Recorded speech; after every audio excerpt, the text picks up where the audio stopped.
Selamat pagi. Bertemu kembali dengan saya Nurmi SPD, calon guru penggerak angkatan 10 dari UPT SD Negeri 219 Impres Batu Tangtu, Kabupaten Takalar. Pada kesempatan kali ini saya tidak sendiri, saya bersama dengan Ibu Putriani. Beliau adalah guru kelas 5 di sekolah kami. Apa kabar Ibu Putri? Alhamdulillah baik, Bu. Ya, jadi pada kesempatan kali ini kita akan bincang-bincang tentang praobservasi.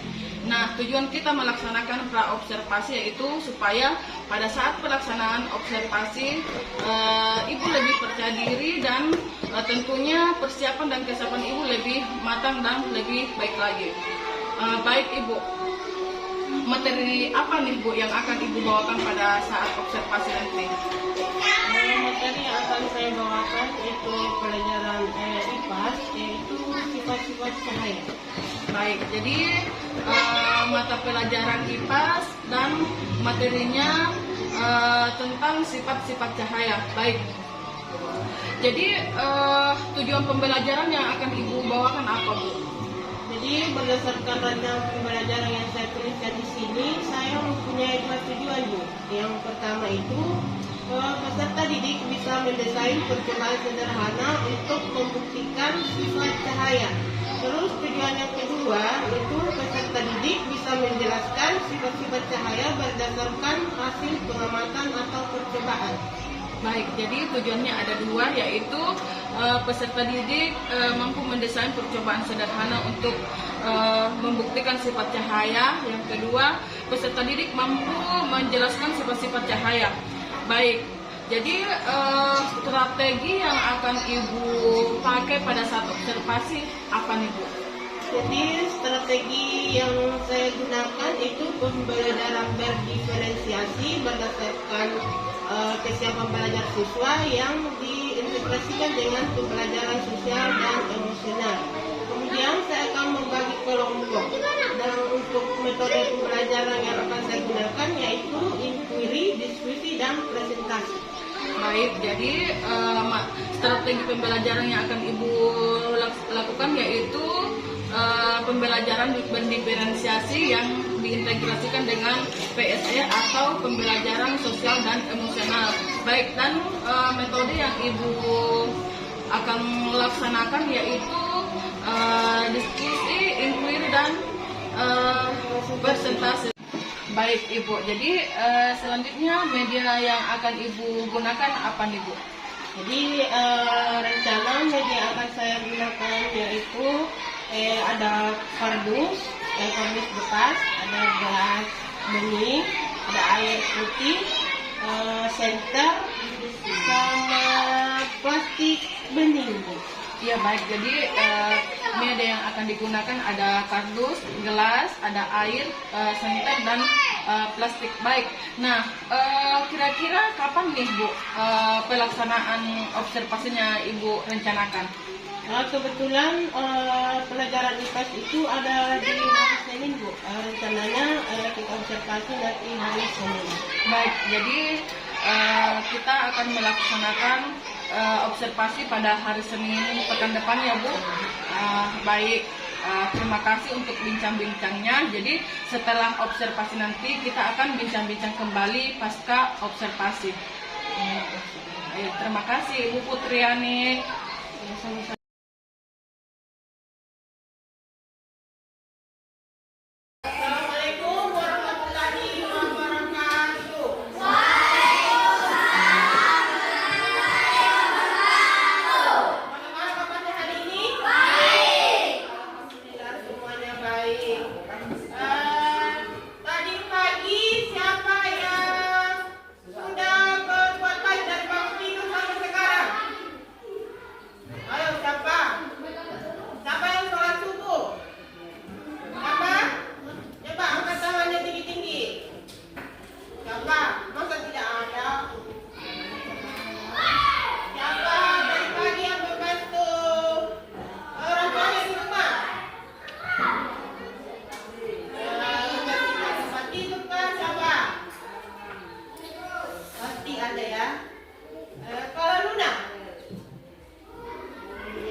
Ya, cahaya bisa disatukan. Sifat yang ketiga. Ya, cahaya bisa menembus benda bening. Yang keempat. Ya, cahaya bisa dijalankan. Yang kelima. Ya, cahaya bisa diuraikan. Terus yang terakhir, yang keenam. Iya, akan membentuk indera bayangan. Jadi itulah 6 sifat-sifat cahaya. Sekarang pertanyaannya, cahaya apa yang paling besar di dunia? Matahari. Iya betul, matahari. Terus dalam kehidupan kita sehari-hari, kira-kira apa yang menghasilkan cahaya? Pertama apa? Lampu. Apa lagi? Ya. Apa lagi? Lilin. Apa lagi? Lilin. Apa lagi? Masih ada? Api. Ya, jadi itulah yang dalam kehidupan sehari kita yang menghasilkan cahaya. Kira-kira kalau tidak ada cahaya, apa kita bisa beraktivitas? Tidak. Kalau tidak ada cahaya ya. Ya. Ya, seperti kemarin guru janjikan akan membentuk kelompok untuk membuat percobaan tentang sifat-sifat cahaya. Apakah sifat-sifat cahaya itu benar adanya atau tidak? Ya. Ya. Jadi Ibu Guru akan memfasilitasi ini alat-alat percobaan yang akan kita gunakan sebentar ya. Jadi itu akan dibagi kelompok. Yang ini kelompok 1, terus kelompok 2 dan kelompok 3. Jadi satu kelompok itu masing-masing 4 orang. Ya. Jadi satu kelompok akan mempraktekkan 2 ya. 2 sifat-sifat cahaya. Karena kita cuma ada 3 kelompok, sedangkan sifat-sifat cahaya itu ada 6. Jadi satu kelompok itu 2 ya. Paham? Ya, jadi kelompok pertama itu akan mempraktekkan sifat cahaya yang cahaya merambat lurus dan cahaya bisa dipantulkan. Terus kelompok kedua akan mempraktekkan cahaya bisa menembus benda bening dan cahaya bisa dibiaskan. Ya. Terus kelompok ketiga akan mempraktekkan cahaya bisa diuraikan dan cahaya bisa membentuk sebuah bayangan. Ya. Jadi itulah tugas kalian masing-masing. Yang akan kalian praktekkan ya. Sekarang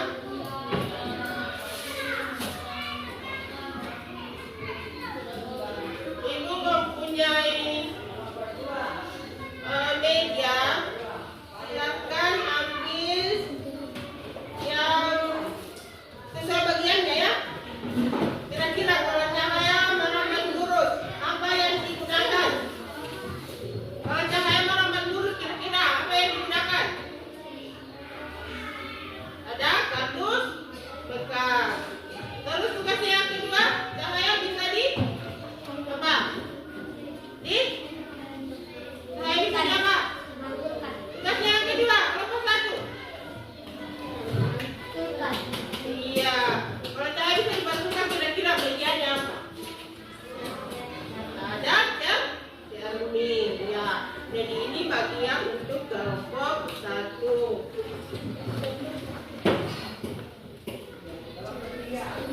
Ini ya. Terus kelompok kedua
tutup dulu ya.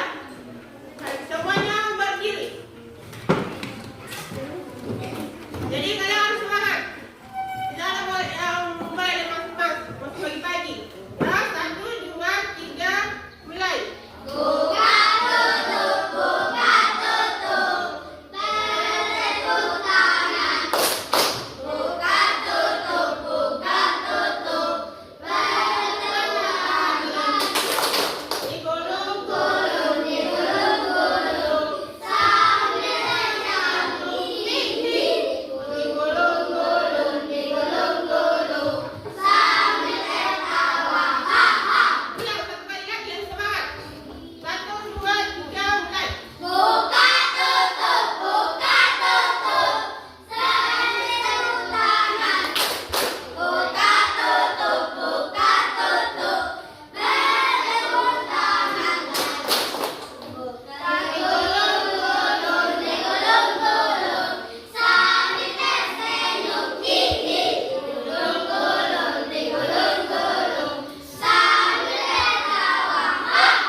Jadi kalian harus konsentrasi ya. Jadi kalau kalian tidak konsentrasi dalam melakukan percobaan sebentar atau pembuktian, kalian tidak akan mendapatkan hasil yang bagus ya. Jadi sudah tahu semua tugasnya? Sudah? Jadi Ibu jelaskan lagi ya. Jadi sebentar kalau selesai melakukan percobaan, satu orang satu kelompok naik presentasikan hasil percobaan yang kalian dapatkan ya. Paham? Paham? Hai. Halo. Ya. Jadi sudah paham tugasnya masing-masing? Sudah? Sudah atau belum? Sudah atau belum? Belum? Kalau ada yang ditanyakan silakan sebelum melakukan percobaan. Coba kalau ada yang belum jelas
Ya, silakan berdiri anak.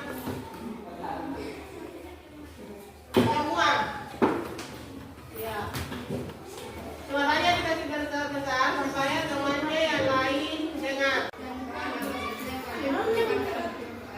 Senter, 2 botol, 2 gelas air, yaitu air kuning dan air biru. Tuliskan langkah-langkah dari percobaan yang kalian lakukan. Pertama, senter botol yang berisi air kuning dan lihat hasilnya. Kemudian senter botol yang berisi air keruh dan lihat hasilnya. Tulislah hasil pengamatan dari percobaan yang telah kalian lakukan. Botol yang berisi air kuning jika disenter cahaya akan menembus ke belakang botol.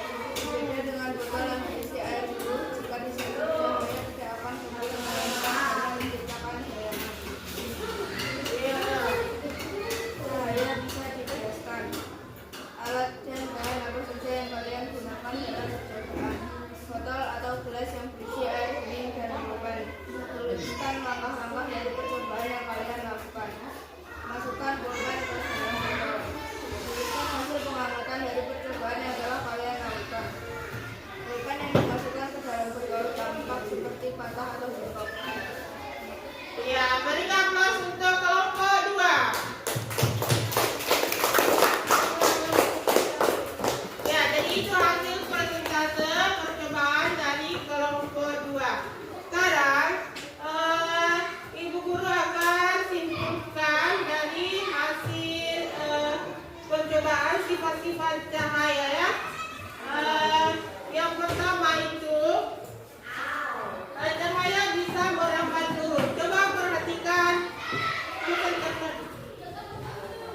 Coba perhatikan kembali.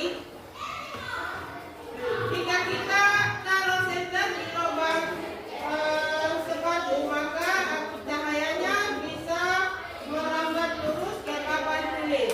Betul atau tidak? Betul. Ya. Jadi itu cahaya bisa merambat lurus. Sekarang cahaya bisa menembus benda bening. Ya, coba perhatikan. Cahaya bisa menembus benda bening. Ini botol bening berisi air. Kalau saya senterkan ke botolnya, maka cahayanya akan tembus ke papan tulis. Betul? Iya. Sekarang kalau coba air keruh, jika senternya ditaruh di sini, maka akan tembus atau tidak? Tidak. Jadi kesimpulannya cahaya itu bisa menembus benda bening, tetapi biar botolnya bening, tapi kalau isinya air keruh itu tidak akan menembus cahaya. Jadi intinya cahaya itu bisa menembus benda bening. Ya. Terus cahaya bisa dibiaskan. Cahaya bisa dibiaskan ya. Coba perhatikan di dalam botol ini ada pulpen. Bagaimana bentuknya pulpen di dalam botol? Bagaimana?